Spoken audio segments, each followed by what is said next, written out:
This project is in Brighton. It's a bayside suburb of Melbourne. It's a nice location, close to the beach, and a nice tree-lined, secluded street.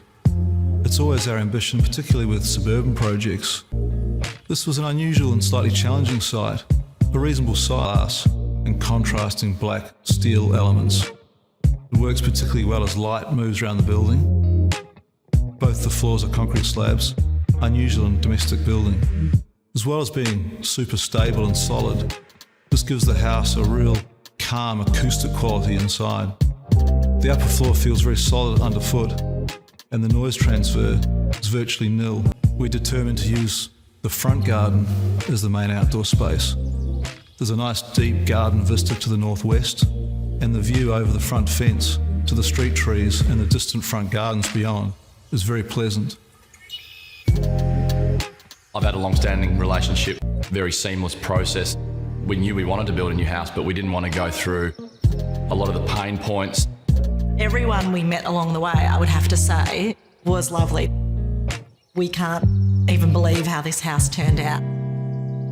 Obviously, with 2 kids and one on the way when we started designing the house, they needed a substantial family home. But they were absolutely non-prescriptive with regard to the architectural expression. They were very open-minded to architectural ideas. The building has a minimalist sculptural quality. Large monochromatic concrete walls are kept. From a functionality point of view, this house has been fantastic. We have these beautiful, strong, hard features in the house with a concrete wall, and then to soften that as well, we have amazing, beautiful linen curtains, and we have a lot of wood. Timber oak floors give the interior space a sense of warmth. The interior joinery elements, the marble splashback and the soft grey tones are classic, timeless, with a contemporary edge, and the detailing around the panels, brass edges, handles, just gives a sense of texture and refinement to the interior generally. The main bedroom has a large aspect to the front of the property to the street. It's a big west-facing window. We still how it sits so well in the street. It's actually a joy waking up here every morning. What we really visualised for the house was we wanted... I think that's how we got onto the void in the living area. It's actually quite amazing when you see people's faces and they walk into the house and they come into this room with curved walls and all this light with this beautiful double void. We love it, it's unique. Good design can create spaces that feel far more generous than their layout size would suggest. Space and light are amplified in this house.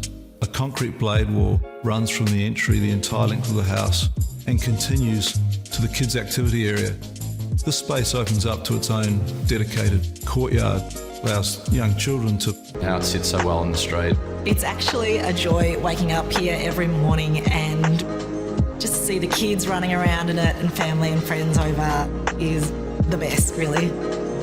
We're novices and we needed to team up with people who are experts, and we felt comfortable the whole way. The communication, the understanding of the brief, everything they said they were going to do, were all absolutely nailed. The maximisation of the sense of space through volume, aspect and light is very pleasant.